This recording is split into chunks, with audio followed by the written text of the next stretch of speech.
nous aussi, nous sommes des apôtres aussi, à qui tu as parlé.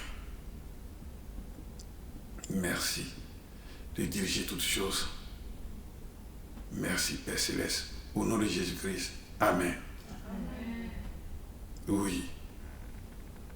Nous allons prendre la parole dans Jérémie 29.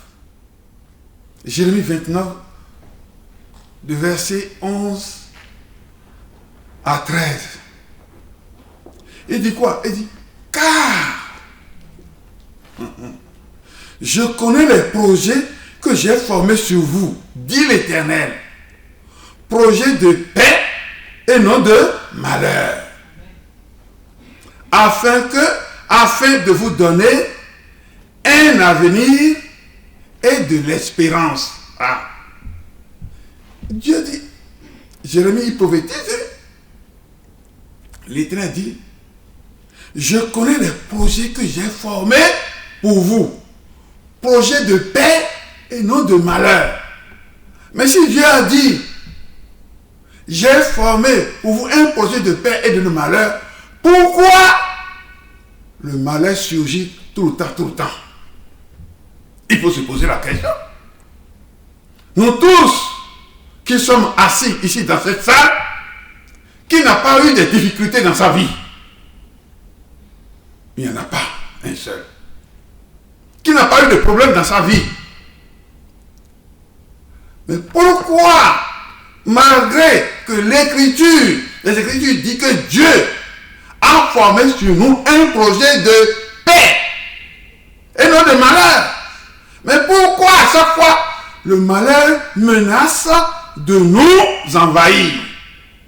Ah, parce qu'il y a un troisième larron qui est dans l'ombre, qui est dans le spirituel aussi, qui fait aussi son projet pour supplanter le projet de Dieu. Ah, comment il s'appelle ce troisième larron? Si vous me permettez le thème, si on peut parler comme ça, c'est Satan. Dieu a formé déjà un projet de paix sur nous. Mais lui, à son tour, puisque nous avons quitté sa main, puisque nous ne sommes plus à lui, mais il est tellement jaloux, il ne peut pas dormir. Il ne peut pas supporter ça. Et lui, à son tour, mais la puissance que Dieu lui a donnée, il retourne cette même puissance contre les enfants de Dieu. Mais est-ce que c'est pour autant que Dieu nous abandonne à son sort, à lui? Non! Dieu nous demande l'abandon total. C'est quoi l'abandon total? De nous abandonner à lui, à Dieu, totalement. C'est pourquoi il dit, dans sa parole dans Jean 15, 7, si vous demeurez en moi, ça c'est le premier cas, et que mes paroles demeurent en vous, il ne s'agit pas seulement de demeurer en Christ ou en Dieu, mais il faut aussi que sa parole demeure aussi en nous. Je suis converti, je suis déjà enfant de Dieu. Oh, je n'ai besoin de rien. C'est faux. On mange tous les jours. On brosse la dent tous les jours. On ne brosse pas la dent une fois par semaine. On ne mange pas une fois par semaine ou une fois par an. Ou même pas. On a déjà mangé, c'est fini. De la même manière que nous nourrissons notre corps tous les jours, nous devons aussi nourrir notre âme tous les jours aussi. C'est pourquoi le psalmiste dit, dans le psaume 119, verset 164, « 7 fois le jour, je te célèbre à cause des lois de ta justice. » 7 fois le jour, 7 fois le jour, je te célèbre à cause des lois de ta justice. C'est le psalmiste qui le dit. Est-ce que nous prions 7 fois par jour? Moi non. Et pourtant, c'est 7 fois le jour, par jour, que nous devons élever la voix vers notre Seigneur, notre Dieu. Je prie 7 fois quand je décide de consacrer cette journée entièrement à Dieu. C'est là où je prie 7 fois, même plus. Et ça ne suffit pas. Et ça ne suffit pas. Mais quand il s'agit de repas, mais à peine manger, je pense déjà au repas d'après. Pour mon corps. Et je reste sur mon compte l'argent qui reste pour aller encore faire des ravitaillements à la maison. Et des fois, je prends tout un après-midi pour aller passer sur le centre commercial pour faire des ravitaillements pour mon corps. Mais s'agissant de la parole de Dieu, je dois faire autant. Je dois faire autant. C'est pourquoi le psalmiste dit 7 fois le jour, je te célèbre à cause des lois de ta justice. Psaume 119, verset 164. Et quand nous descendons un peu, et que nous venons au verset 147, qu'est-ce que le psalmiste dit? Je dévance l'aurore et je crie. J'espère en tes promesses. Pourquoi le psalmiste dit je dévance l'aurore et je crie et j'espère en tes promesses? Parce que quand Dieu a créé les cieux et la terre, c'est de façon, d'une manière, dans un premier temps, brute.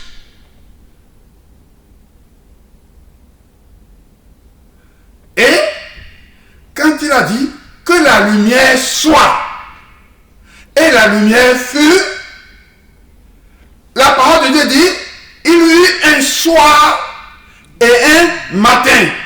Alors, il n'a pas dit il y eut un matin et un soir. Non. Donc la journée commence un soir et un matin. C'est pourquoi le malin, lui, son travail qu'il opère, c'est la nuit. Notre première partie de la journée commence le soir. Et lui, c'est son heure pour travailler. Et quand il voit que nous sommes en train de prier, au même moment que lui, il est dérangé à la main, il ne veut pas. Et qu'est-ce qu'il fait? Il est malin. Il veut qu'on se plonge dans un profond sommeil et oublier de prier. Comme ça, lui, il est tranquille pour travailler. Il est tranquille pour travailler. Le soir, la nuit. C'est pourquoi le psalmiste dit, non, je dévance l'aurore avant que le matin n'arrive, avant que lui là, il finisse son travail. Je me lève et j'annule tout ce qu'il a fait.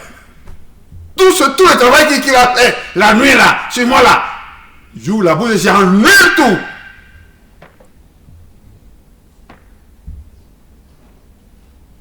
Nos frères et ma soeur, la prière du soir est quand même importante.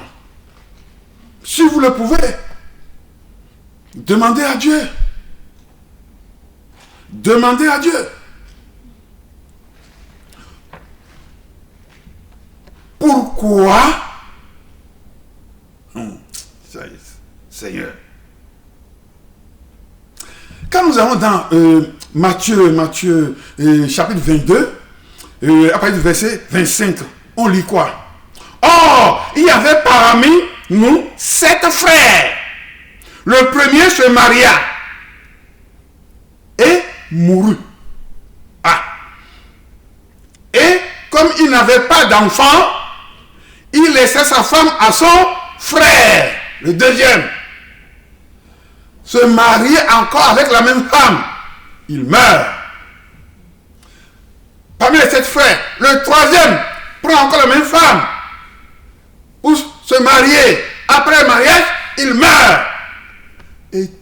7 frères sont morts.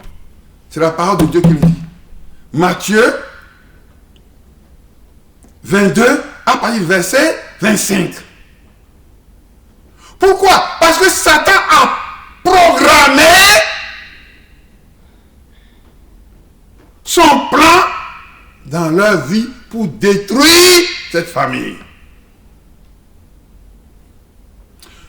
Pourquoi il a réussi? Parce que cette famille-là, peut-être, n'ont pas remis leur vie dans la main de Dieu. Parce que on ne peut pas vaincre Dieu. C'est faux. C'est quand le 7e frère est mort que la femme est morte par la suite. Vous regardez ce que Satan fait? Il programme sa chose pour détruire le plan de Dieu. Mais comment il faut faire pour déjouer ce plan? Il faut bâtir sa vie sur l'autel de la prière. Il n'y a pas de raison que si nous élevons notre voix, nous ouvrons notre bouche, que nous élevons notre voix, Dieu il entend toujours. Dès que nous ouvrons la bouche, c'est comme de l'épée. Il rase tout ce que Satan a fait sur notre chemin. Puisque l'homme, celui qui vit en nous, est plus fort que celui qui est dans le monde. C'est la parole de Dieu qui le dit. Celui qui vit en nous est plus fort que celui qui est dans le monde. Pourquoi nous sommes là en train de pleurer, en train de gémir? Oh, qu'est-ce qui m'arrive? Mon frère, ma soeur, pas de gémissement. Pourquoi tu vas gémir? Dieu t'a déjà tout donné. Si tu n'utilises pas l'âme que Dieu t'a donnée, c'est ton problème. Si tu laisses Satan dominer ta vie, c'est ton problème. Mais pourquoi tu le laisses et après tu vas pleurer? Moi je ne pleure pas. Parce que je sais que je ne suis plus dans la main de Satan et il ne peut plus jamais me posséder. Et au contraire, c'est lui qui est sous mes pieds. Quand je marche là, il est sous mes pieds. Il est sous mes pieds. Mais cet autel de prière, nous pouvons prendre l'exemple de Susanna Wesley, voilà, la Britannique, qui est née en 1669 en Angleterre, et dont le papa était un pasteur. Et quand elle est née, elle observait son papa en train de lire la Bible, et son papa lit 20 à 25 chapitres par jour. En ce temps-là, au XVIIe siècle. Mon frère, est-ce que tu lis au moins 10 chapitres par jour? Je ne crois pas. Mais lui, en ce moment-là, il lisait 20 à 25 chapitres par jour. Susanna était la 25e enfant. Et elle-même, quand elle a 19 ans, elle s'est mariée. Et son mari s'appelle Samuel Wesley. Elle-même, elle en a fait 19 enfants. En ce moment-là, les enfants, ça y va. Hein? C'est aujourd'hui qu'on limite les enfants. Mais en ce temps-là, les enfants, ça y va. Hein? Vous rentrez dans certaines familles, mais c'est des dizaines d'enfants. Hein? Elle-même, elle en a fait 19. Et son mari est pasteur anglican. Une famille chrétienne. Mais à cause de la mauvaise gestion de son mari, pasteur anglican, la famille se retrouve des fois dans des dettes. Dans des dettes. Un mari pasteur. Et des fois, il se retrouve en prison. Et Susanna devait rester seule à la maison pour faire face à l'éducation des 19 enfants. et aussi subvenir à leurs besoins. Une femme. Et il faut aussi qu'elle ait du temps pour consacrer à Dieu. Mais, malheureusement, parmi ces 19 enfants, 9 vont mourir. Mais elle a pris une décision radicale. Elle dit, si je donne 1 heure de loisir pour moi-même, je dois consacrer encore aussi 1 heure de loisir pour Dieu. Comment elle va faire avec autant d'enfants dans la maison, des cris partout, et elle doit nourrir ces enfants-là et s'occuper de tous ces enfants, tout seul. Mais elle a pris quand même la décision radicale de dire non, je vais le faire. Elle a décidé de consacrer 3 heures par jour à Dieu. Et comment? Elle a dit aux enfants, si vous me voyez avec une soutane sur la tête, c'est qu'il ne faut pas me déranger. Sauf en cas d'urgence extrême. C'est tout. Si c'est pour les blablabla, il ne faut pas venir toquer la porte pour me déranger. Et dès que les enfants voient maman avec une soutane sur la tête, c'est fini. Ils savent qu'il ne faut plus déranger maman. Cette consécration a payé ses prix.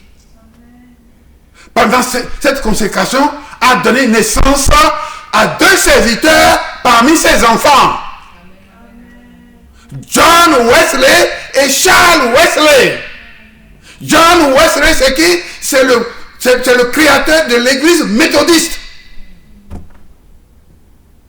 Et Charles Wesley, Dieu l'a tellement inspiré que il a écrit des milliers de chansons chrétiennes qu'on chante encore jusqu'à aujourd'hui. Charles Wesley.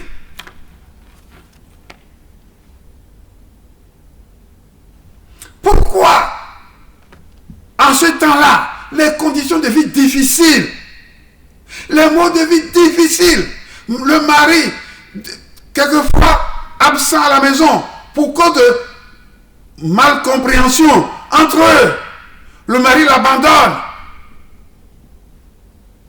Et Susanna Wesley doit faire face, elle seule, à toute cette responsabilité, jouer le rôle du mari à la fois et le rôle de la maman à la fois.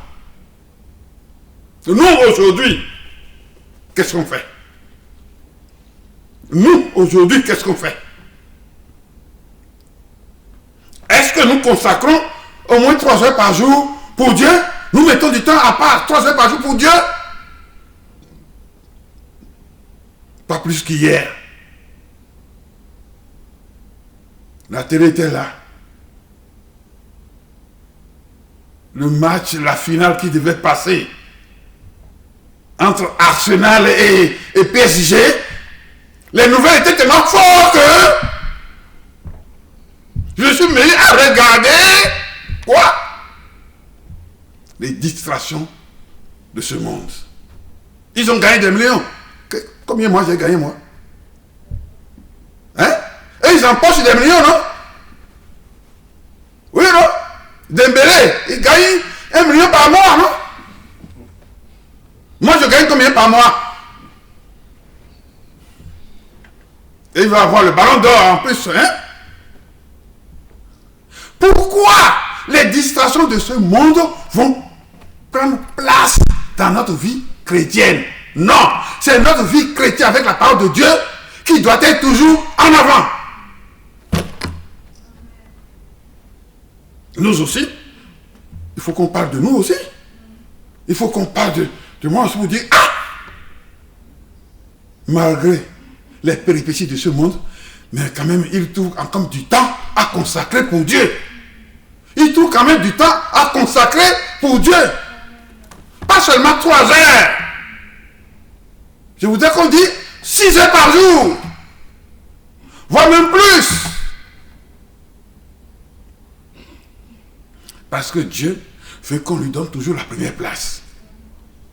Quelquefois, la tradition de ce monde nous influence, Nous les Africains, c'est pas seulement les Africains, hein, parce que je dis nous les Africains, parce que je suis africain.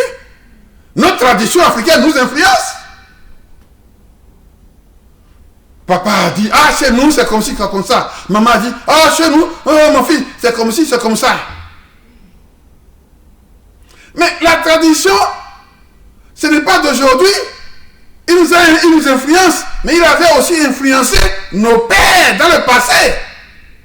Cette tradition-là avait influencé notre papa Abraham, le premier. Oui ou non? La tradition des Hébreux. La tradition des Hébreux dit quoi? La femme doit donner sa servante à son mari. Oui ou non? Mais, entre la tradition et la parole de Dieu, qu'est-ce qui doit passer en premier? C'est la parole de Dieu. C'est la parole de Dieu qui doit passer en premier. Mais pourquoi des fois, nous regardons, des fois, hein, pas tout le temps, plus la tradition que la parole de Dieu? Parce que le Dieu de ce monde-là, des fois, nous influence. Le film qu'on doit voir et tourné par quoi là, un célèbre de ce monde. On passe 1 heure, 2 heures, attentif, ouais, en train de gémir derrière le film, en train de gicler. Attendez. Ça ne doit pas être ainsi. C'est la parole de Dieu qui doit nous influencer plus. C'est de la parole de Dieu que nous devons gicler.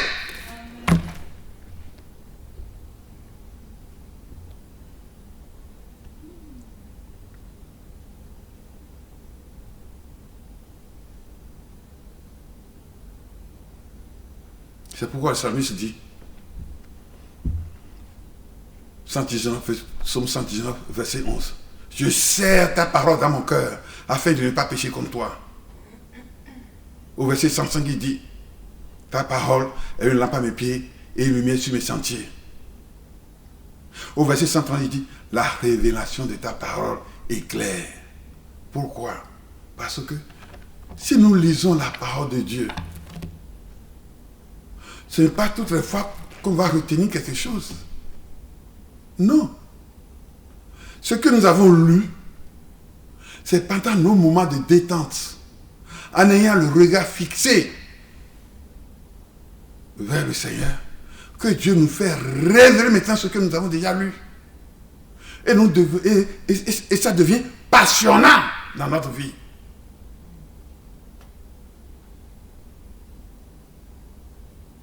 Le Réma, c'est la parole de Dieu révélée. Si la parole de Dieu ne se révèle pas en nous, ce n'est pas bon. Des fois, les distractions de ce monde-là se révèlent tellement en nous que plus que la parole de Dieu. Ça ne doit pas être ainsi. Ça ne devait pas être ainsi. Des fois, le film qu'on a regardé nous marque tellement que la nuit, nous rêvons cela. Alors que c'est la parole de Dieu qui doit nous influencer autant, comme ça. C'est pourquoi le psalmiste dit, 7 fois le jour, je te célèbre à cause des lois de ta justice. 7 fois le jour, je te célèbre à cause des lois de ta justice. Nous devons chercher à être un homme spirituel. Parce qu'il est écrit dans 1 Corinthiens, chapitre 2, l'homme naturel, l'homme animal, ne reçoit pas les choses de Dieu.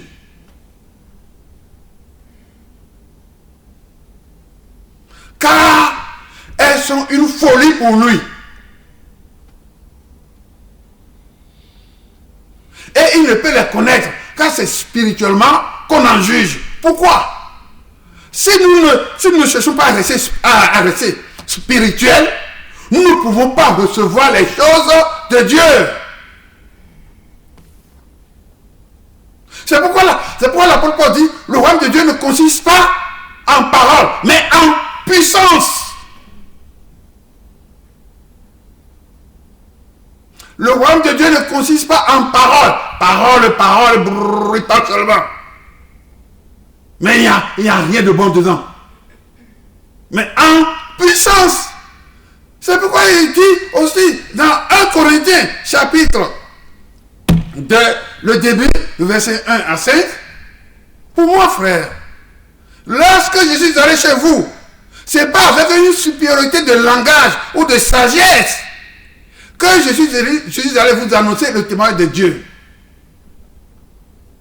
Je n'ai pas eu la pensée de savoir parmi vous autre chose que Jésus-Christ et Jésus-Christ crucifié. Et moi-même, ça c'est le verset 4, j'étais auprès de vous dans un état de faiblesse, de crainte et de grand tremblement. Et ma parole et ma prédication ne reposaient pas sur les discours persuasifs de la sagesse humaine, mais sur une démonstration d'esprit et de puissance. Ce n'est pas avec la sagesse humaine que nous allons déjouer les pièges de ce monde d'esprit, les pièges de Satan. Ce n'est pas avec la sagesse humaine. Mais c'est en devenant un homme spirituel. Et pour devenir un homme, demeurer un homme spirituel, il faut être familier avec la parole de Dieu.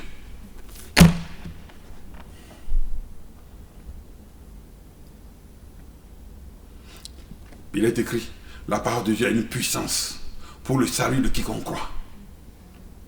La parole de Dieu est une puissance pour le salut de Dieu. Pour le salut de quiconque croit. Pourquoi nous allons oublier, laisser tomber notre vie, toute notre vie est dans la parole de Dieu. Toute notre vie est dans la parole de Dieu. Pourquoi c'est Satan qui va nous dominer? Satan ne me domine pas, moi.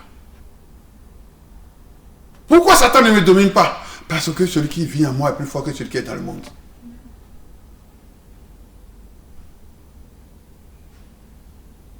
Il est écrit, la parole de Dieu n'était pas comme un marteau qui brise le roc. Dès que Satan commence par faire ce gigolo, à côté, dès que je prononce une parole venant de la parole de Dieu, il prend la fuite. Parce qu'il ne peut plus me posséder. Mais il est quand même là. Là où je mange, il vient là. Le restaurant où je passe pour manger, mais il est le premier à s'asseoir sur la table pour manger ensemble avec moi. La ruelle que j'emprunte, mais il a déjà emprunté cette ruelle-là, même 10 fois dans la journée, avant que moi je n'emprunte. Mais seulement, il ne peut plus me posséder, il est toujours jaloux. Et qu'est-ce qu'il va faire? Il programme encore, il fait encore son programme dans le spirituel. Et des fois, les choses que nous devons réaliser en 2 heures de temps, ça peut nous prendre 4 heures. Les choses que nous devons faire en 2 jours, ça peut prendre 2 semaines. Parce qu'il est rusé. Puisqu'il ne peut plus nous posséder, mais il peut quand même nous mettre les bâtons dans les roues. Oui ou non? S'il a pu, comment on dit, jouer d'Abraham, c'est ça on dit, hein? On peut dire ça? Nous, on n'arrive pas au pied d'Abraham. Abraham, c'est notre père, mais lui, Dieu a dit, tu es mon ami. C'est quelqu'un qui parle comme ça avec Dieu. Si Satan a pu le tromper, pour lui dire, tu n'as pas besoin de consulter Dieu. Vas-y, écoute ta femme. Elle va se faire vers cette belle Égyptienne là. Hein? Abraham aussi aime les belles femmes aussi. Oui ou non? Mais il arrive des moments où il met la parole de Dieu de côté. Parce que Dieu lui a dit, l'héritier, celui qui va hériter tes biens, celui qui va hériter de ta maison, viendra de toi-même, de ta femme officielle. Dieu lui a dit. Donc, la parole de Dieu, qu'est-ce que Jésus dit? L'homme ne vivra pas de pain seulement, mais de toute parole qui sort de la bouche de Dieu. C'est ce qui est écrit, non? La parole qu'Abraham a entendue est sortie quoi? De la bouche de Dieu. L'homme ne vivra pas de pain seulement, mais de toute parole qui sortira de la bouche de Dieu. La parole qui a été adressée à Abraham est sortie de la bouche de Dieu. Mais comme le malin est à côté, oh non, ne consulte pas Dieu, oh non, oh, vas-y, oh, elle est belle. Il a suivi la tradition, il a mis la parole de Dieu de côté. Entre la parole de Dieu et la tradition, qu'est-ce qui prévaut? C'est la parole de Dieu. Nous avons nos traditions. Nous avons nos traditions. Mais en aucun cas, nos traditions doivent nous influencer sur la parole de Dieu.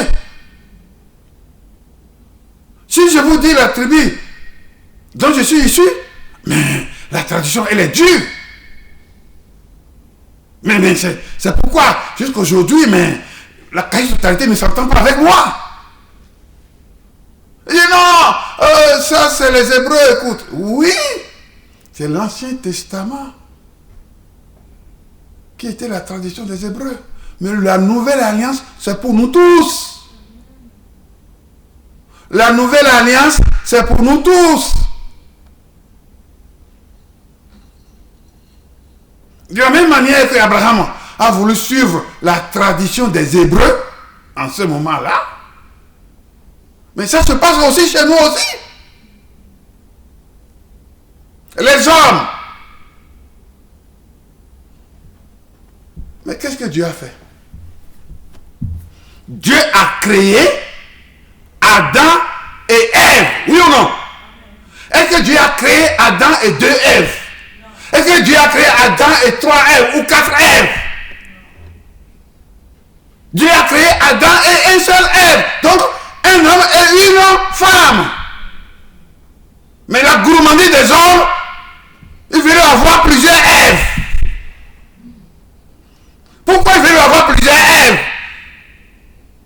En voulant avoir plusieurs Èves, c'est laisser tomber, c'est passer à côté de la parole de Dieu. Qu'est-ce que la parole de Dieu dit? Adam et Ève. Non? Il n'est pas écrit Adam et 2 Èves, ni 3 Èves, ni 4 Èves. Mais la gourmandise des hommes. Non. Alors une seule femme ne suffit pas. Il n'y avait pas une loi qui les arrête. Mais il y en a qui en ont jusqu'à, je ne sais pas, le nombre est interminable. Le nombre est interminable. Si c'est pour appliquer la parole de Dieu, on passe vite. On tourne vite la page. Oh non, c'est tout le monde. Hein. Oh, qu'est-ce que ça fait? C'est rien. Attendez. Ah bon? Quand il s'agit de la parole de Dieu, c'est rien. C'est tout le monde. Hein? On fait les choses à la légère. Ah bon?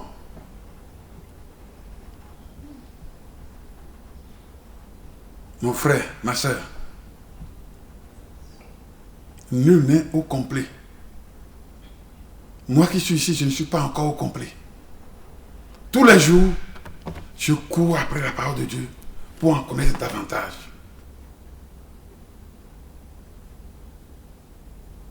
Je cours après la parole de Dieu pour en connaître davantage. Je comprends pourquoi il y a certaines saintetés de Dieu qui ont sacrifié le mariage pour se consacrer à la parole de Dieu et gagner beaucoup d'âmes pour le Seigneur. Les 2 frères Geoffrey, 2 frères, ils ont sacrifié le mariage pour Dieu, comme l'apôtre Paul a sacrifié le mariage pour appartenir corps et âme à l'esprit.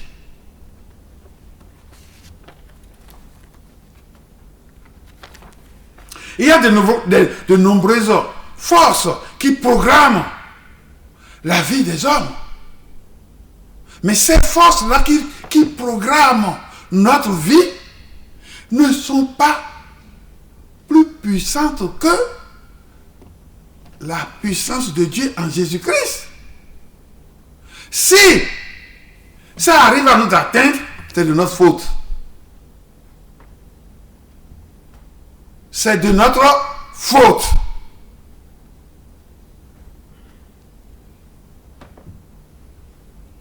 Pendant que nous sommes là, Satan est dans son petit coin, en train de programmer un changement dans notre vie, un changement autre que ce que Dieu a tracé pour nous. Mais comment nous allons déjouer tout ça? C'est en bâtissant un hôtel de prière. Abraham a bâti un hôtel de prière à Dieu. Isaac en a fait. Jacob aussi en a fait. J'ai visité un endroit en Israël qu'on appelle Luz. Bethel, qui a été rebâti. Bethel après. Bethel, c'est-à-dire la maison de Dieu. C'est là où Jacob a passé la nuit. En mettant la tête sur une pierre. Et il voyait les anges monter et descendre. Et descendre. Et quand il s'est réveillé, il a dit certainement, l'Éternel est en ce lieu. Et c'est là où il a fait un vœu à Dieu. Il a dit, si l'Éternel me garde, aller et retour, je servirai l'Éternel toute ma vie et je lui donnerai la dîme de tous mes biens à Dieu. C'est à cet endroit-là, j'ai visité cet endroit qui s'appelle Luz autrefois, après appelé Bethel.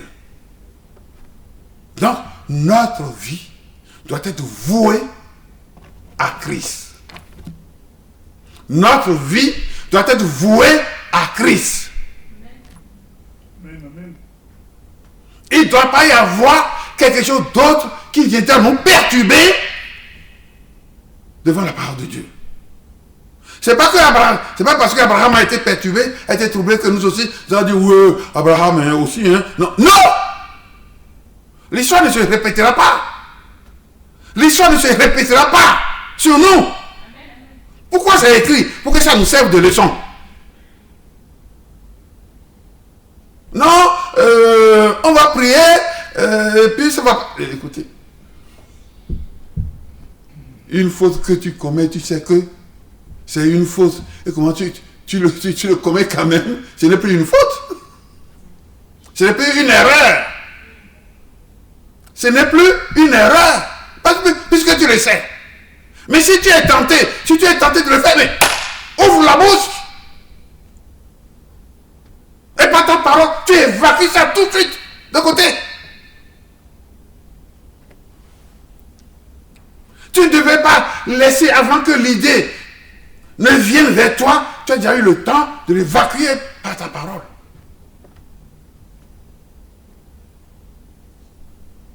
On a beau chanter, il est le Dieu de mon salut, il est le Dieu de ma délivrance. On a beau chanter ça, non? 2 minutes après, on oublie qu'il n'est plus le Dieu de notre salut. Tu es mon roi, tu es tout pour moi, tu es mon... Celui qui crie, tu es mon roi, tu es tout pour moi. Je ne vais pas vivre sans toi. 2 minutes après, va voir ce qu'il fait.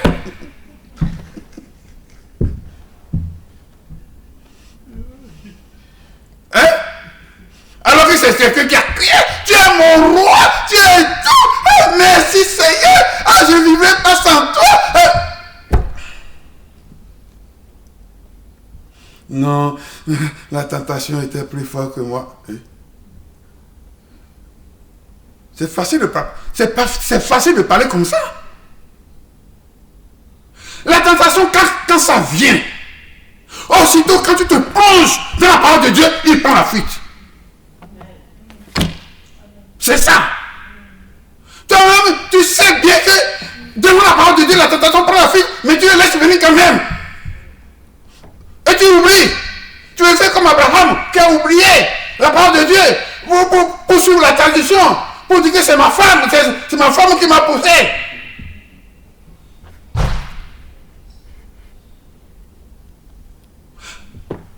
La tentation va toujours être là. La tentation va toujours être là, constamment devant nous. Mais dès lors que nous restons proches de la part de Dieu, la tentation prend la fuite. Amen. Amen.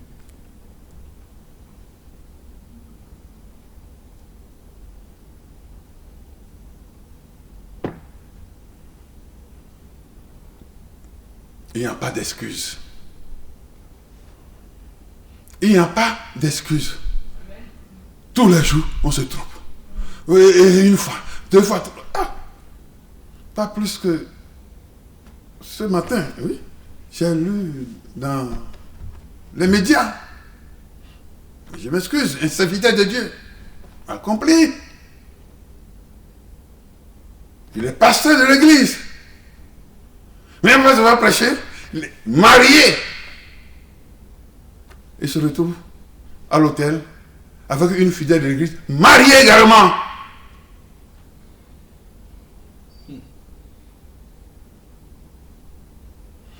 Dans ce cas-là, est-ce que Dieu va te protéger? Quand il arrive quelque chose? Jamais.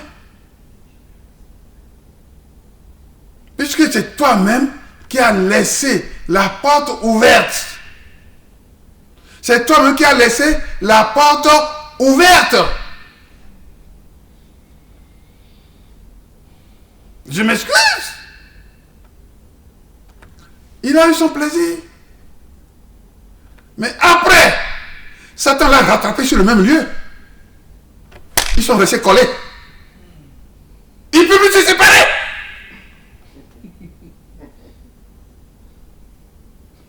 Maintenant, il faut que le mari de la femme vienne pour les détacher. Quelle honte pour un serviteur de Dieu. Pour laisser le démon l'attraper comme ça. Ils ont mis à prier, Seigneur, Seigneur. Mais le Seigneur est dans cette affaire. Le Seigneur est dans cette affaire. Pasteur marié avec une fidèle de l'église, marié également.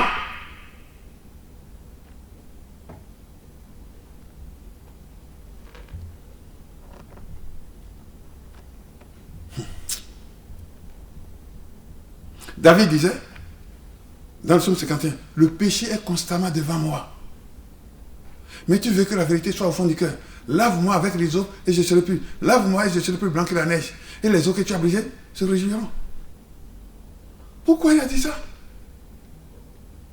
Il a dit ça parce que le péché est toujours avec nous. Mais dès lors que nous ouvrons une petite faille, il passe à l'acte. Comment éviter le péché? C'est de ne lui laisser aucune chance. De prendre toutes les mesures possibles, de ne lui laisser aucune chance.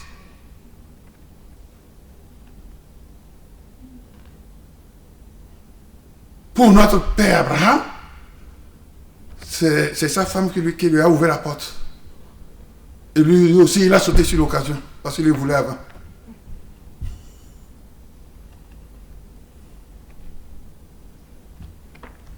Pourquoi Abraham est un exemple pour nous? Parce que malgré ça, Abraham n'a pas cherché le secours ailleurs. Il est resté là, demeuré devant la face de Dieu. Dieu l'a boudé, mais il est resté fidèle à Dieu. S'il était allé chercher le secours ailleurs, c'est fini, il pèterait la face. Parce que la parole de Dieu dit, pendant 13 années, Dieu ne lui a pas dressé la parole. Pour quelqu'un qui parle avec Dieu presque tous les jours. Pendant 13 années, Dieu ne lui a pas dressé la parole. Mais Abraham est resté là, fidèle, demeuré en Dieu pour dire que même si j'ai péché, le secours, la réparation doit toujours venir de Dieu. Amen. C'est pourquoi, si nous faisons des faux pas, si nous tombons, il faut que nous tombons à l'intérieur, pas à l'extérieur. Pas l'intérieur. Quand on met à l'extérieur, c'est fini. C'est foutu. C'est ça le problème de Saül, le roi Saül. Il a trébuché, il est tombé à l'extérieur. Parce qu'il y a un temps pour tout. L'heure de Dieu, c'est l'heure de Dieu. Donc l'heure de sacrifice, Dieu a déjà fixé au serviteur, au prophète Samuel. Mais lui, le roi Saül, il veut changer l'heure du sacrifice. Alors, en voulant changer l'heure du sacrifice, mais il sort carrément du cadre de Dieu. Il est sorti carrément du cadre de Dieu. Dieu a fixé une heure.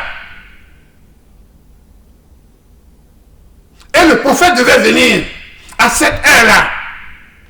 Mais lui, il n'a pas attendu l'heure que Dieu a fixée pour prendre le devant, pour changer l'heure de Dieu.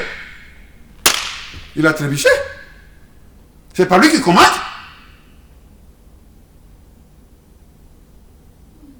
Ça ne s'est pas arrêté là.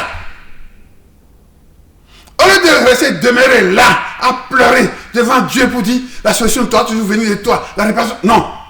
Il s'est précipité encore pour aller consulter des voyants. C'est la totale. La boucle est bouclée. La boucle est bouclée.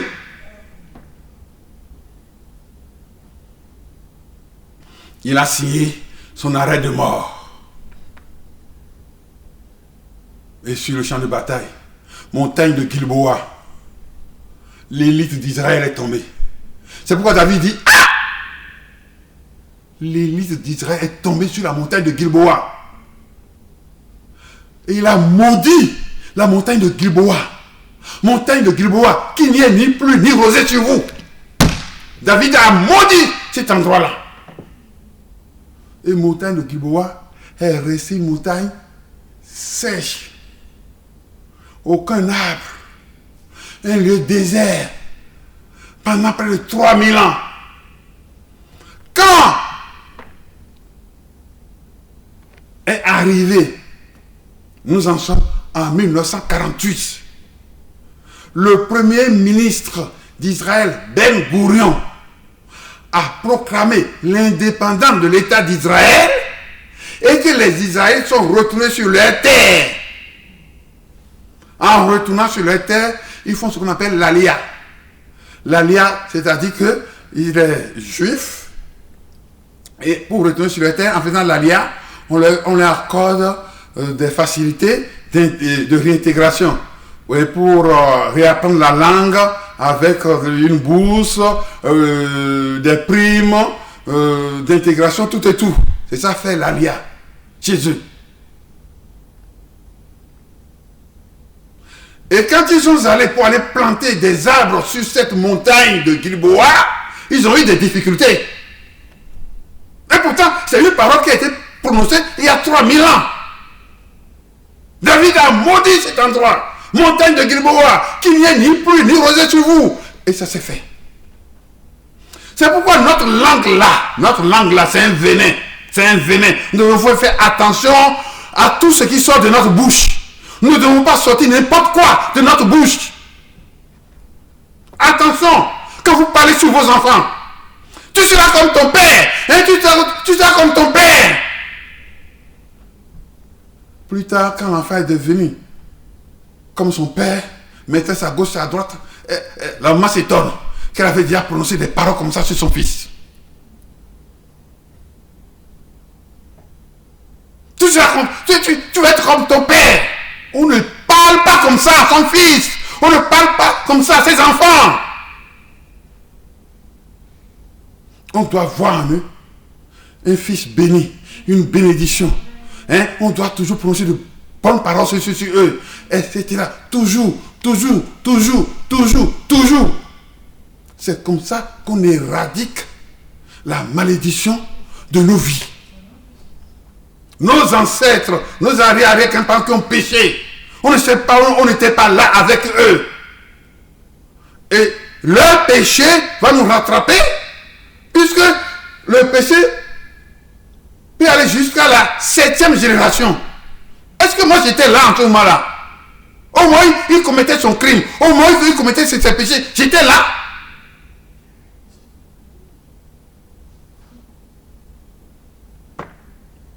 C'est pourquoi la Bible dit, il n'y a plus de malédiction générationnelle.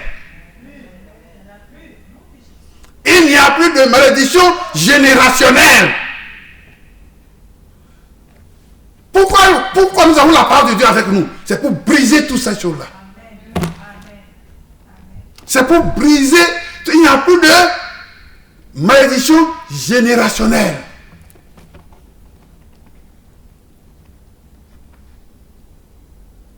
Les pères ne mangeront pas des raisins verts et les dents des enfants seront agacées. Pourquoi? C'est mon père qui a péché et c'est moi qui paierai le prix. C'est pourquoi il faut briser tous ces liens-là. Dieu nous a donné l'opportunité, il nous a donné tout. Amen. Tout est là, tout est dans la parole de Dieu. Amen. Non, cette malédiction-là, c'est dans notre famille. Je ne sais pas, mon frère est comme ça, ma soeur aussi est comme ça, mon père était comme ça. Oui, mais dans le monde. Mais dès lors que tu as accepté Jésus-Christ comme Seigneur et sauveur personnel, c'est fini. C'est pourquoi on parle de la nouvelle naissance. Une nouvelle naissance. Pourquoi on dit une nouvelle naissance? Parce que on était déjà né d'une autre manière. Maintenant que nous avons rencontré Jésus-Christ et nous avons accepté comme Seigneur et sauveur personnel, le passé, c'est le passé. Le passé, c'est le passé, c'est une nouvelle naissance. Nous sommes nés d'eau et d'esprit. Donc nous sommes nés de Dieu. Est-ce que vous, frères et sœurs, vous ne savez pas que sur cette terre-là, l'eau occupe 75% de la surface? L'eau occupe 75% de la surface. Parce que quand Dieu a créé les cieux et la terre, il y avait de l'eau partout. Et Dieu a dit, il faut qu'il y ait une étendue pour séparer l'eau qui est en haut de l'eau qui est sur la terre. Et l'étendue s'est créée. Est-ce que vous comprenez? Amen. Et après Dieu, ça n'a pas suffi. Dieu a dit maintenant, il faut qu'il y ait du sec. Il faut que l'eau qui est sur l'étendue de la terre se regroupe à un endroit pour faire paraître le sec pour l'homme. Et ça s'est fait. Oui ou non? C'est l'eau qui a fait de la place à la terre. C'est l'eau qui a cédé de la place à la terre sur laquelle nous marchons. Et quand nous étions dans le ventre de notre maman, nous étions dans l'eau qu'on appelle liquide amniotique. Oui ou non?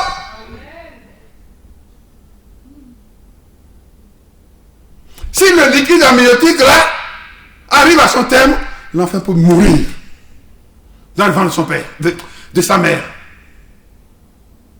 L'eau, c'est un purificateur.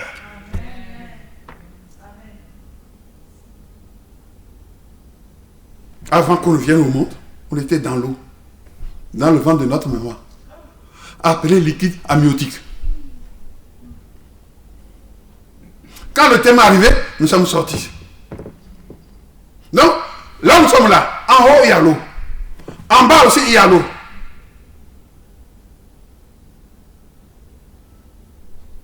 Parce que Dieu a dit, il faut qu'il y ait une étendue pour séparer, pour faire une séparation entre l'eau qui est au ciel et l'eau qui est en bas. Qu'est-ce qu'il faut encore pour l'homme, pour que l'homme soit content? Mais Dieu a tellement travaillé pour nous. Mais malgré ça, l'homme a la tête dure comme une pierre.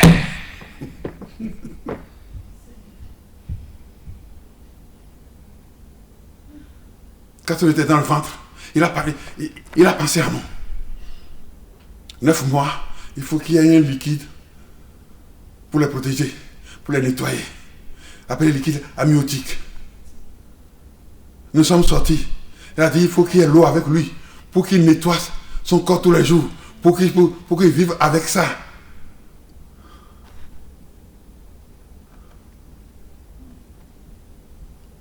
Pour qu'il y ait une nouvelle naissance, il faut qu'il se replonge encore dans la même eau pour ressortir sans péché,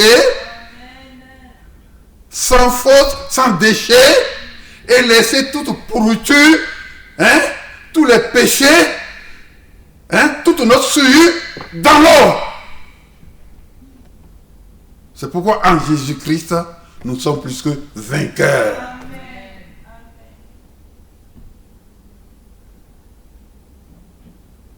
Qu'est-ce qu'il faut encore pour l'homme? Non, dites-moi. Quand le psalmiste dit dans le psaume 8, Éternel, notre Seigneur, que ton nom est magnifique sur toute la terre, par la bouche de tes enfants et de ceux de la mamelle, tu as fondé ta gloire pour confondre tes adversaires et pour imposer silence à l'ennemi et aux vindicatifs. Quand je contemple les cieux ouvrant de tes mains, la lune et les étoiles que tu as créées, qu'est-ce que l'homme pour que tu te souviennes de lui? Qu'est-ce que nous sommes pour qu'il se souvienne de nous? Et le Fils de l'homme pour qu'il prenne garde à nous. Tu l'as fait de peu inférieur à Dieu. Nous, il nous a fait de peu inférieur à Dieu. Tu l'as couronné de gloire et de magnificence. Il nous a couronné de gloire et de magnificence. Oui ou non? Il a créé pour l'homme tous les animaux des forêts, les oiseaux du ciel, les poissons de la mer et tout ce qui parcourt les sentiers de la mer. Il a tout mis sous nos pieds. Et il nous a donné le pouvoir de dominer sur tout ça. Le psalmiste qui honore Dieu comme ça, dans le psaume 8. Maintenant, qu'est-ce que l'homme veut encore? Il faut que nous ayons la crainte de Dieu, parce que la parole de Dieu, la crainte de la part de Dieu, c'est le commencement de la sagesse. Le proverbe 18, 21 dit, la vie et la mort sont au pouvoir de la langue. Nous devons contrôler notre bouche. Les mauvaises paroles que nous avons prononcées par imprudence, le soir, on revient là-dessus, on annule tout avec notre propre langue. Parce que des fois, nous nous laissons emporter. Et les paroles sortent n'importe comment dans le désordre. Mais qu'est-ce que la parole de Dieu dit? Que le soleil ne se couche pas sur ta colère. Oui ou non? Que le soleil ne se couche pas sur ta colère. Donc le soir, nous devons faire un examen pour encore annuler tout ce que nous avons semé comme gaz en prononçant de mauvaises paroles. Amen. C'est ce que j'ai dit. Je veux te pardonner comme toi aussi tu pardonnes à ceux qui t'ont offensé. Oui ou non? Amen. Si toi tu ne pardonnes pas à ceux qui t'ont offensé, pourquoi tu veux que moi Dieu, je te pardonne? La manière dont tu vas pardonner aux autres là, c'est cette manière que je vais te pardonner. Amen. Quand notre pasteur disait tout à l'heure, je ne sais pas ce qu'il disait, il dit, il a pris la parole tout à l'heure, il disait, il a demandé pardon, s'il y a des mauvaises paroles qui ont été prononcées à gauche et à droite, etc., de pardonner. Le pasteur, il parle de ça. Il faut pardonner. Il faut pardonner. Sinon, des fois, notre bénédiction reste suspendue. Notre bénédiction reste suspendue. Nous allons prier tout à l'heure. Nous allons commencer par demander pardon à tous ceux qui nous ont offensés, que ce soit aujourd'hui ou dans la semaine, ou dans le passé, que nous nous sommes souvenus. Nous allons tout pardonner. Et nous allons demander à Dieu à ce que nos bénédictions qui sont restées suspendues tombent encore sur nous comme une pluie. Parce que Dieu, c'est quelqu'un qui fait les choses qui dépassent l'entendement des hommes. pour montrer que lui, il est toujours Dieu, qui est au-dessus de tout. Et que toute la gloire doit lui revenir. Pour qu'on lui attribue toute la gloire. Mais il veut t'utiliser. Il sait que tu es malade. Mais c'est toi qui viens choisir. Mais il sait que tu es malade. Mais tu dois lui faire confiance. Tu dois te laisser pour qu'il te... Comment on dit ça? Pour qu'il te transforme. Pour éclater sa gloire sur ta tête. Pour dire que moi je ne choisis pas tout ce qui est bon. Moi je choisis toujours ce qui est mauvais pour éclater ma gloire. Là où les hommes disent, oh, lui là, il est malade, il ne peut plus rien faire. Oh, attendez, mon frère, ma soeur, tu es un associé de Dieu. Quand Dieu est en train de le créer, tu étais là. Tu étais là. Vous vous êtes associé, vous dites, il est malade, laissez-le tomber. Mais tu es malade. Mais Dieu, il fait toujours des choses qui dépassent l'entendement des hommes. À 80 ans, il a appelé Moïse. Oui ou non? Qui sait que Moïse, si Moïse allait revenir de cette manière? Personne. Il a fui. Pour passer 40 ans dans le désert. C'est là où Dieu l'a forgé. Quand j'étais malade à l'hôpital, il y a 20 ans, quand on tombe malade, on fait beaucoup de promesses. Hein. Quand j'étais au bord de la tombe, tu as dit, tu as vu? J'ai dit, non. J'ai compris. Seigneur, si tu me sors de là, voilà. Il y a beaucoup de promesses jusqu'à là. J'étais paralysé, d'un côté. On me déplaçait avec un siège roulant. Mais on ne savait pas ce que j'avais. Mais j'étais paralysé quand même. Et le jour, ils allaient venir m'annoncer que bon, on ne trouve rien, on vous renvoie chez vous. Dieu m'a fait grâce. Et ils ont dit, non, on ne va pas le renvoyer. Le professeur qui était venu devant moi pour m'annoncer mon renvoi à la maison, il a changé d'avis, dit, bon, on va maintenant faire une biopsie osseuse. C'est-à-dire, on va prélever l'os de la clavicule et analyser pour voir s'il n'y a pas quelque chose là. Et c'est là où ils ont prélevé l'os, anesthésie générale, biopsie osseuse. Ils ont dit, ah, la maladie, ça allait se cacher dans les os. Mais comment cette maladie-là est rentrée? Ils ont cherché, ils ont fait toutes les analyses, rien. On ne sait pas comment la maladie est rentrée. Jusqu'à aller se cacher dans les os. Ils ont fait leur rapport poste d'entrée inconnu. Ça s'appelle arthrite septique sternoclaviculaire streptocoque bêta.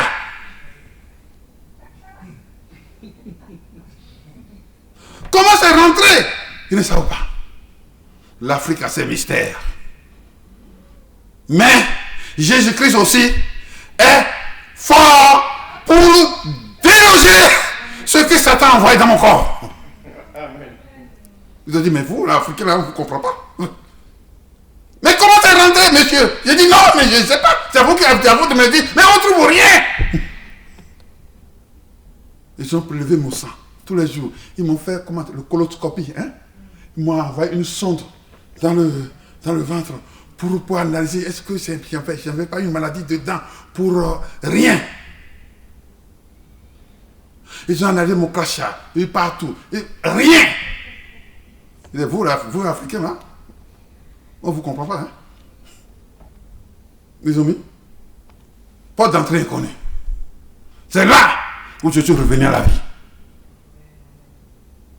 Maintenant, je suis revenu à la vie. J'ai fait la promesse à Dieu.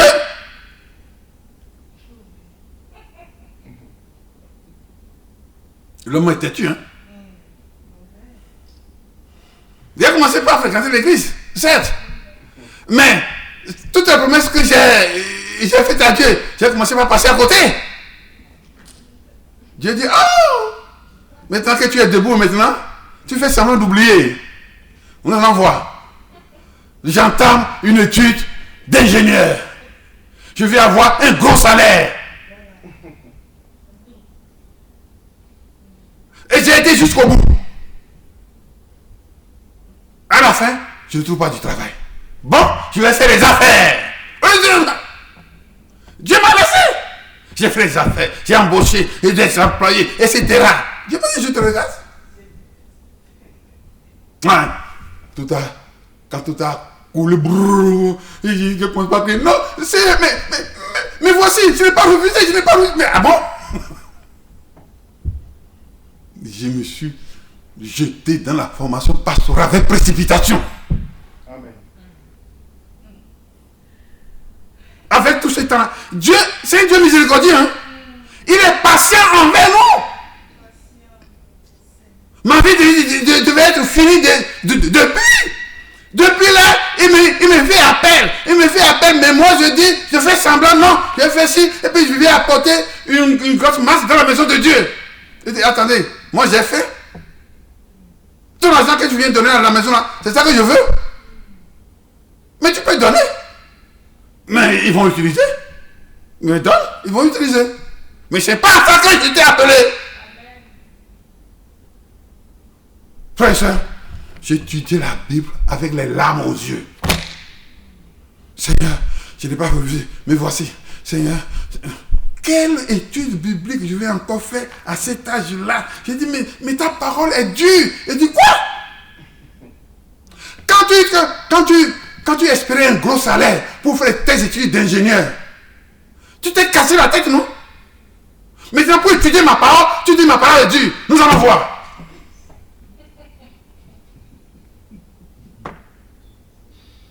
Moi, qui n'avais plus la tête d'un étudiant, qui avait tout oublié, à partir de certain âge, la mémoire se dit aussi.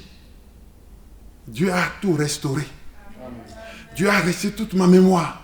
Et après, j'ai commencé par retenir les passages bibliques comme on boit de l'eau. J'ai dit, mais c'est moi, Seigneur, oui, c'est moi. Et je retiens facilement maintenant. J'étudie facilement.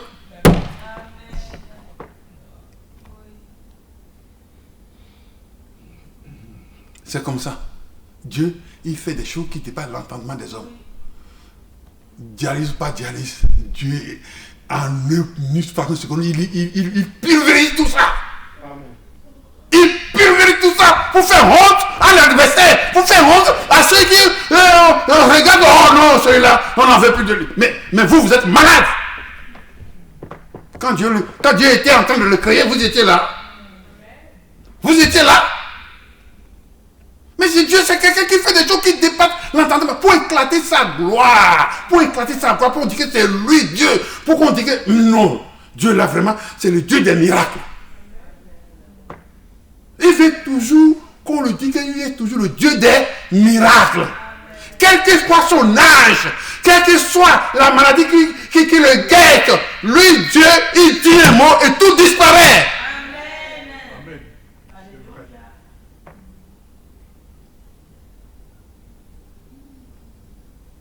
Même s'il ne comprend pas le signe que Dieu lui envoie.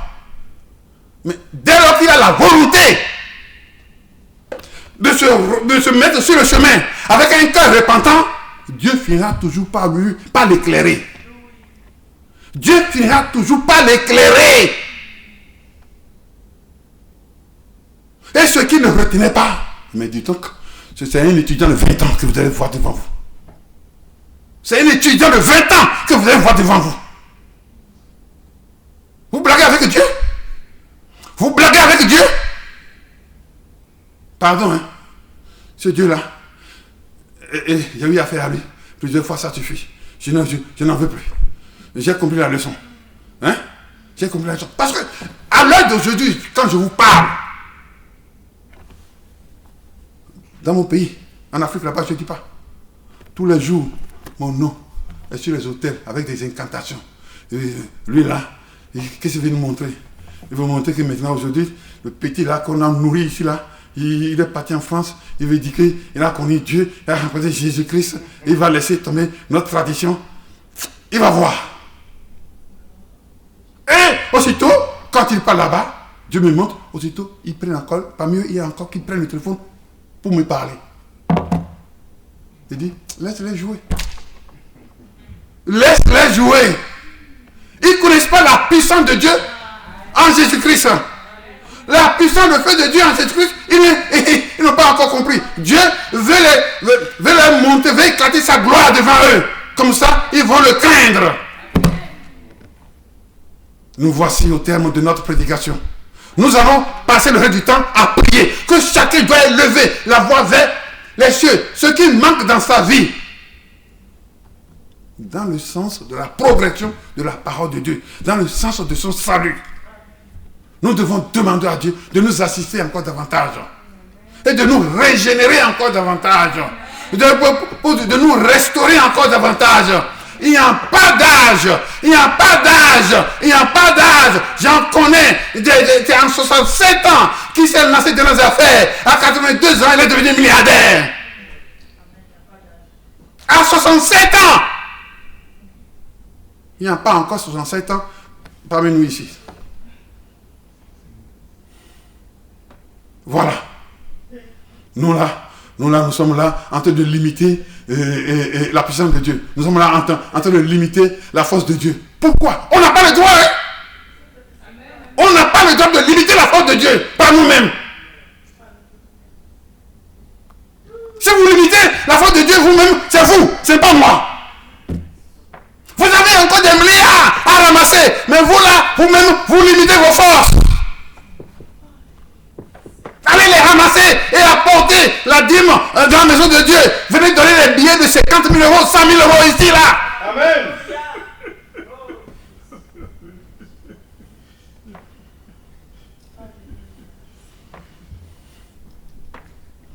Merci Seigneur. Dieu Tout-Puissant.